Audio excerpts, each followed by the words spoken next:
nuevamente a este tiempo que apartamos todas las mañanas para escuchar acerca de la palabra del Señor. Bienvenidos sean todos los que se comunican hasta ahora, los que se conectan y los que pasan por acá para escuchar el mensaje de la palabra del Señor, y a los que les gusta participar, porque entendemos de que hay que apartar un tiempo siempre a solas con Dios. El tema del día de hoy es muy interesante, por cuanto a la forma de cómo muchas veces nosotros tenemos el concepto de Dios. Muchos sabemos que Dios es poderoso, muchos sabemos que Dios es grande, que Dios es maravilloso, pero muchas veces ignoramos la palabra de único, la palabra de Dios verdadero. Nos cuesta a veces aceptar o reconocer que hay alguien muy superior al cual tenemos que siempre brindarle honor y gloria. Amén. No hay nadie como tú, hijos guardados de los ídolos. Eso está en 1 de Juan capítulo 5, verso 21.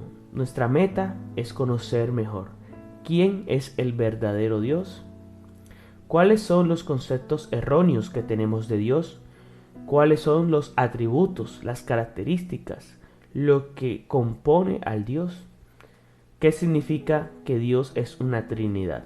¿Ok? No hay nadie como la persona que te presentamos en esta lección. Es un ser divino, ha captado la imaginación de la humanidad por los siglos de los siglos. Su belleza ha inspirado a los artistas y músicos más apasionados. Su misterio ha fascinado los filósofos más sublimes. Su amor tierno ha suavizado los corazones más endurecidos, y su majestad ha humillado el orgullo desenfrenado de los reyes de la tierra. Dios, no hay nadie como Él. Es reconocerle, es como explorar un nuevo mundo lleno de misterio, maravilla y hermosura. Es la aventura de la vida.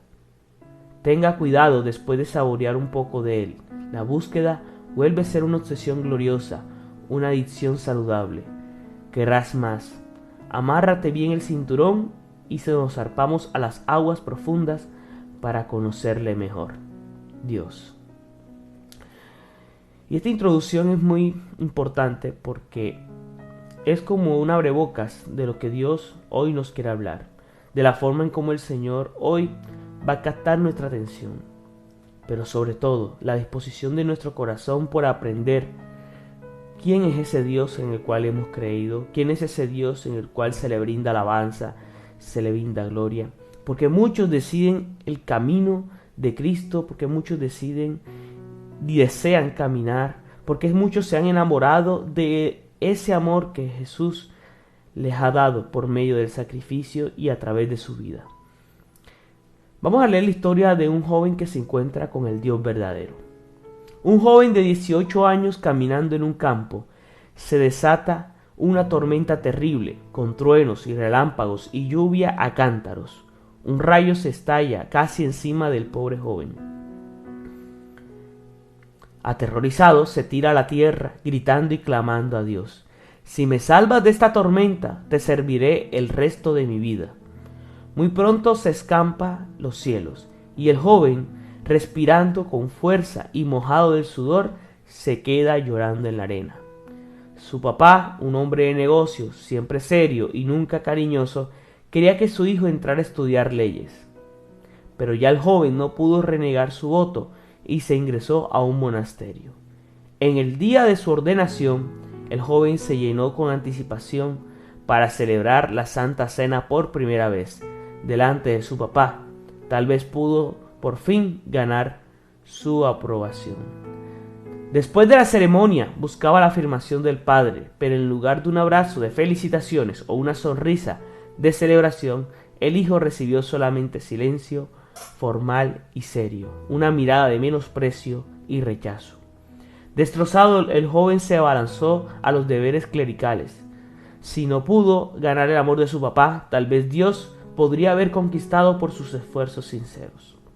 Oraba y ayunaba más que todos los demás, y pasaba horas y horas diariamente haciendo penitencia y confesando sus pecados.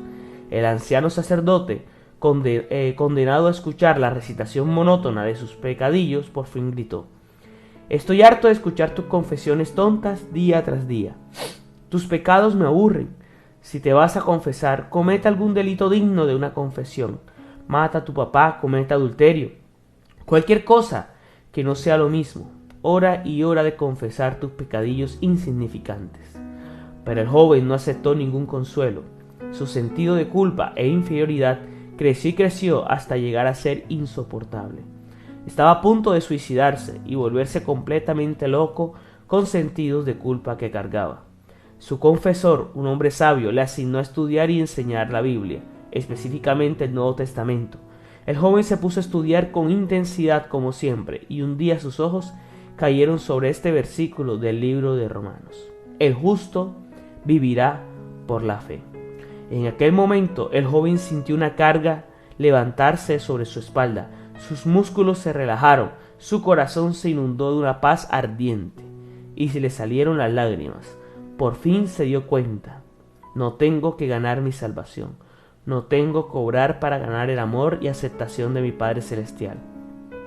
El joven experimentó un nuevo nacimiento espiritual y vio a Dios por medio de nuevos ojos. Llegó a liderar todo un movimiento basado en esta nueva enseñanza de la gracia y de la fe. Este movimiento se llama Reforma Protestante. El joven se llamaba Martín Lutero. Hermosa historia, ¿cierto?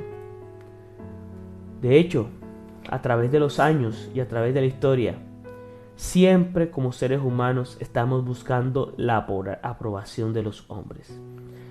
Siempre estamos buscando la forma de que las personas aprueben las cosas que hacemos, aprueben las cosas que somos.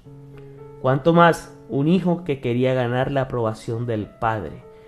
En esta historia se hablaba del padre terrenal, un padre que rechazó a Martín Lutero porque no consideraba que lo que estaba haciendo iba de acuerdo al propósito que el padre en algún momento pensó y dijo: yo quiero que ese hijo sea, en muchos casos, abogado, ingeniero, docente, etc.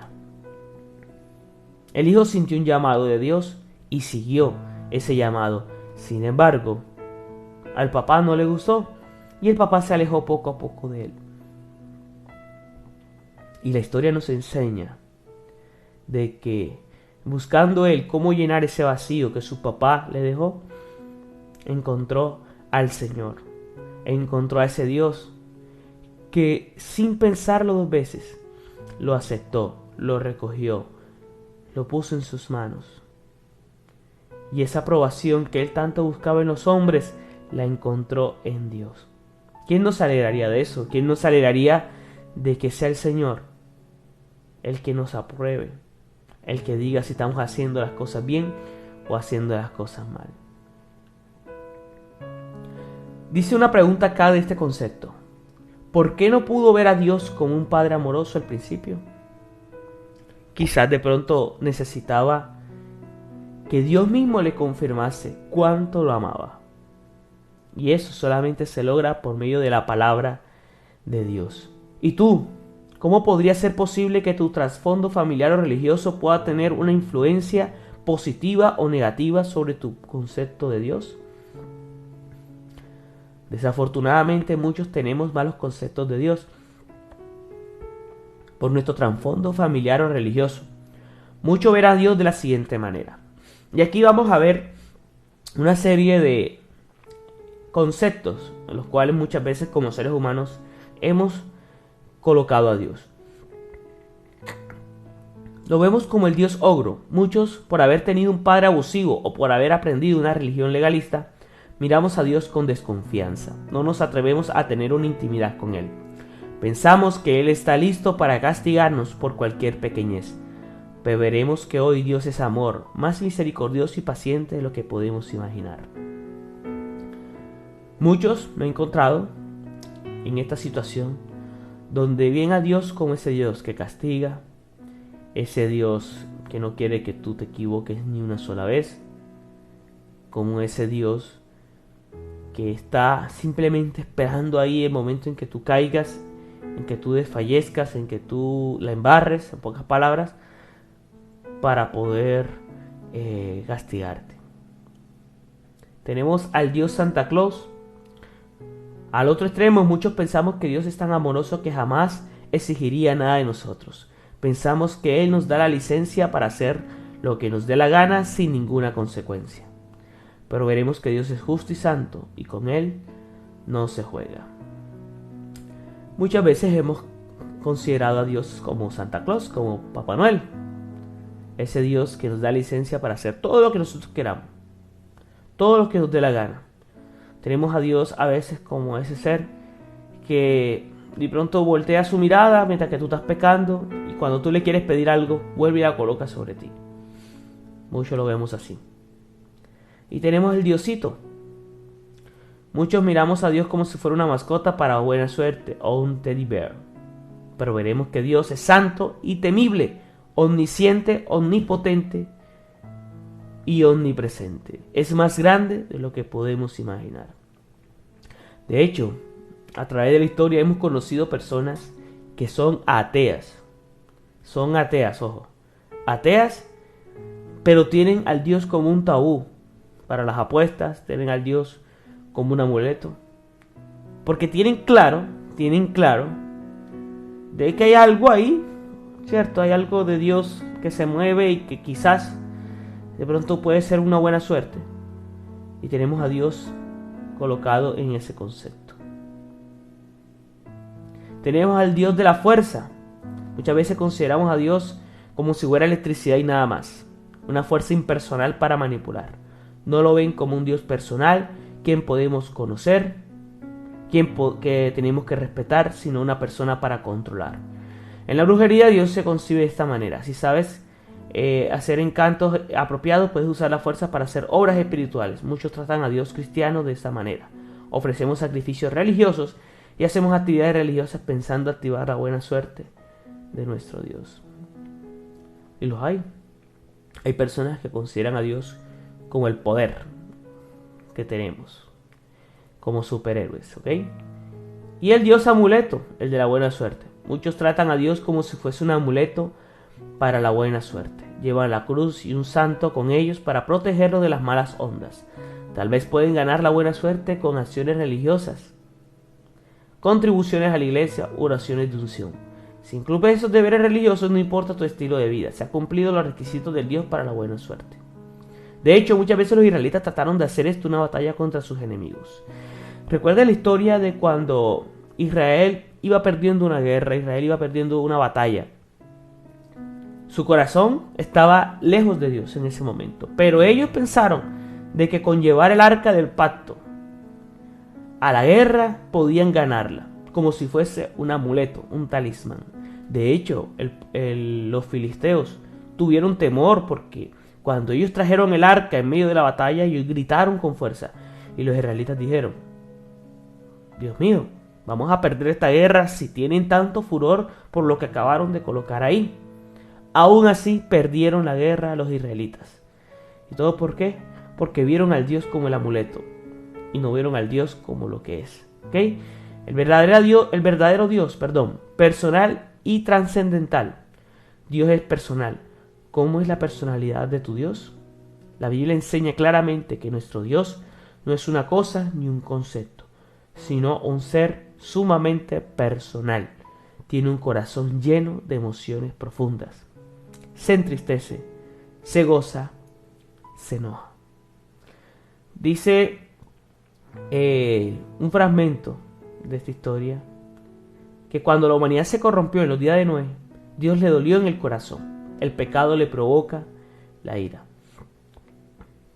Dios se goza en sus hijos cuando los obedecen. La Biblia dice que Dios se gozará en ti con alegría, callará de amor y se regocijará sobre ti con cánticos. Sofonías 3:17.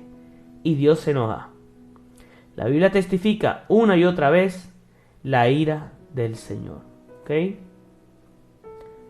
¿Cuáles son esas características personales de Dios? Dios es amor. El que no ama no ha conocido a Dios, porque Dios es amor. Eso está en 1 Juan 4:8. Más que una característica, el amor es la misma identidad de Dios. Lo define qué es el amor. El amor sirve a los demás. Juan capítulo 13, versículo 1 al 6 dice: Como había amado a los suyos que estaban en el mundo, los amó hasta el fin. Puso agua en un librillo y comenzó a lavar los pies de los discípulos. Si Dios es amor y el amor sirve a los demás, Dios, aun siendo Jehová el que te creó, tiene un corazón que te dará para que sirva. En pocas palabras, Dios se convierte en un siervo que muchas veces te da a ti lo que tú necesitas. Sin embargo, no se pierde la cualidad de Jehová. El amor se sacrifica por los demás. Dice Juan capítulo 15, verso 13.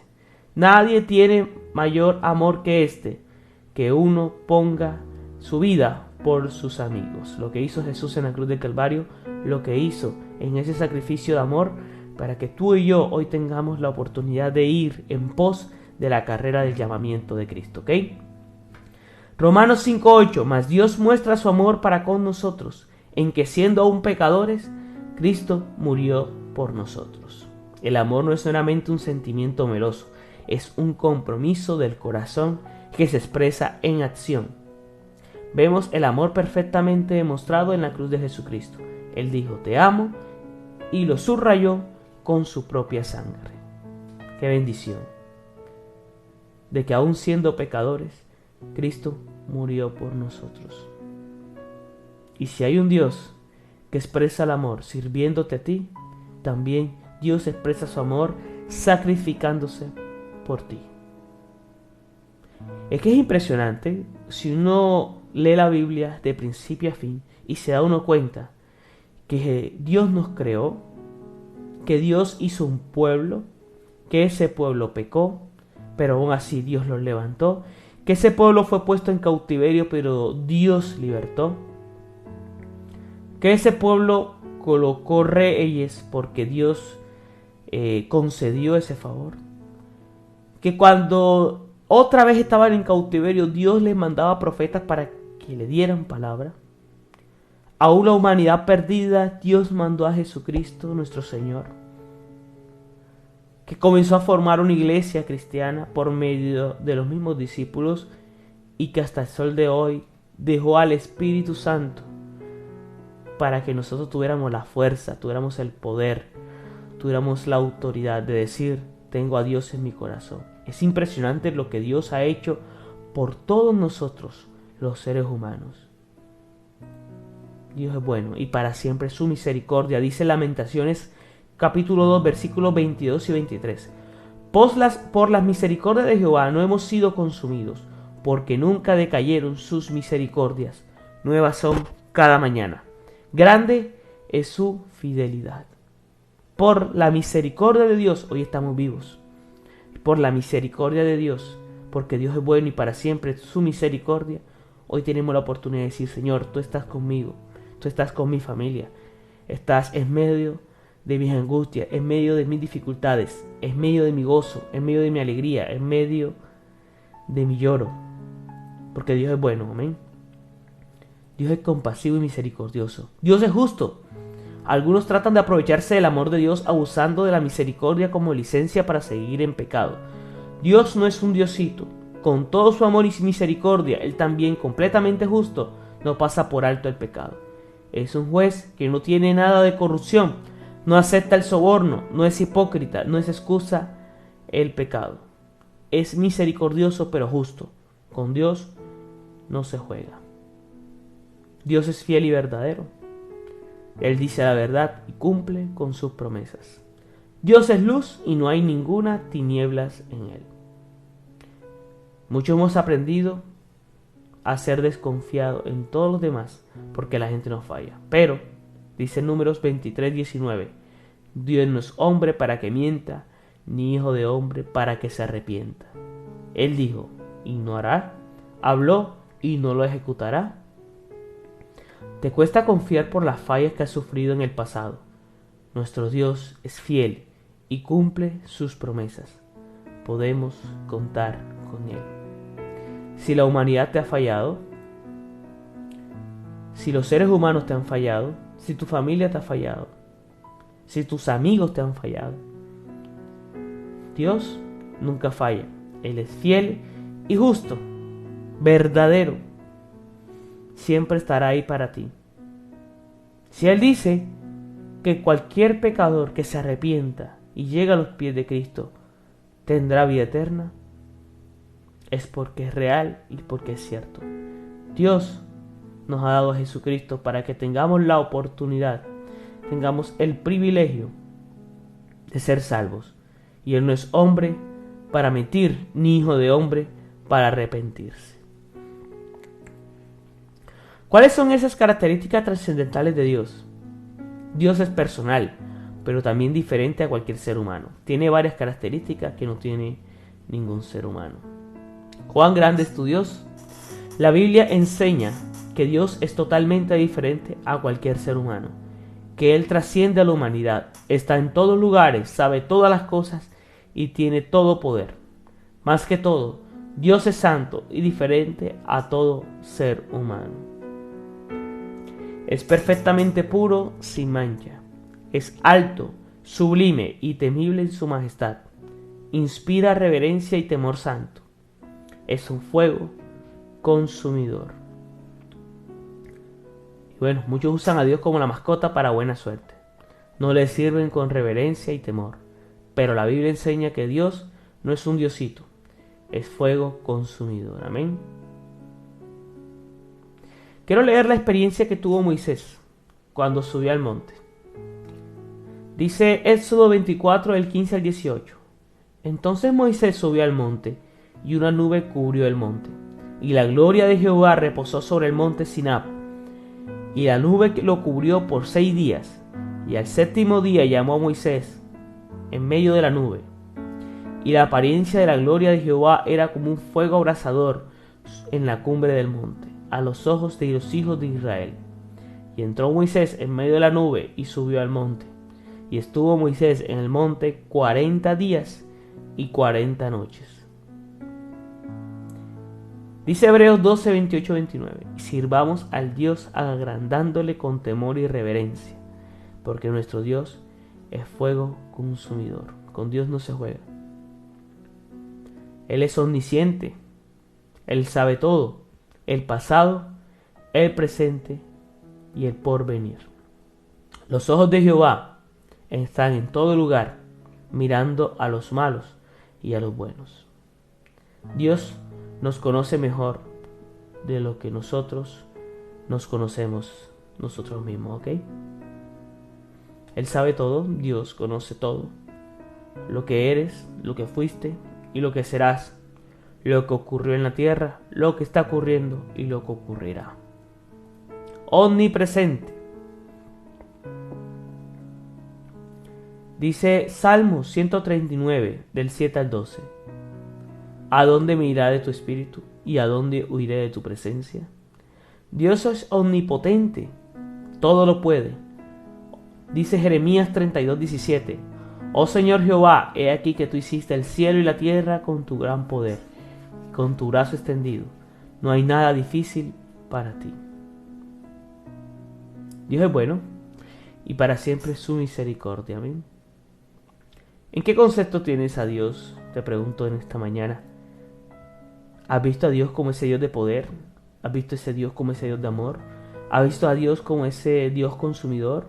Ese Dios que, si bien tiene toda la autoridad para castigarnos, extiende su amor para que nosotros tengamos el privilegio de ser llamados hijos. ¿En qué concepto tenías al Padre? Si de pronto simplemente veías a Dios como lo que está ahí arriba, lo que sabemos que existe, que nos creó, y ya. Hoy quiero decirte de que así como el Señor hoy nos ha hablado de la forma en cómo Él es, y como Él, aún siendo nosotros pecadores, que sabemos que pecamos, Él dio a su Hijo en la cruz de Calvario para que hoy tuviéramos el privilegio de ser llamados hijos. Y si tú quieres reconciliarte con Jesús, si tú quieres hoy entregarle tu corazón a Jesús, te invito para que hagas esta oración. Gracias, Señor, por tu misericordia. Perdona mis pecados, Señor, límpiame. Hoy te reconozco como mi Señor y Salvador. Escribe mi nombre en el libro de la vida y no lo borres de ahí jamás, porque tú eres bueno, Señor, y para siempre es tu misericordia. Sáname y libértame, Señor, porque lo necesito. Ayúdame, Señor, a soportar el pecado, a mantenerme firme en ti, y que tu Espíritu Santo me llene, y que tu Espíritu Santo toque mi corazón todos los días. En el nombre de Jesús. Te invito para que ores por tu familia también. Le digas, Señor, bendícela. Ayúdales también a que te conozcan y que vivan para tu gloria. Porque tú eres bueno, Señor, y para siempre es tu misericordia. En Cristo Jesús. Amén. Te invito para que mañana nuevamente, 5 de la mañana hora colombiana, estés aquí conectado con nosotros y recibas palabras de bendición. Dios te bendiga y síguenos a través de las redes sociales. En YouTube, suscríbete y recibe notificaciones de nuestro podcast que se suben todos los días al término de este en vivo. Dios te bendiga y Dios te guarde.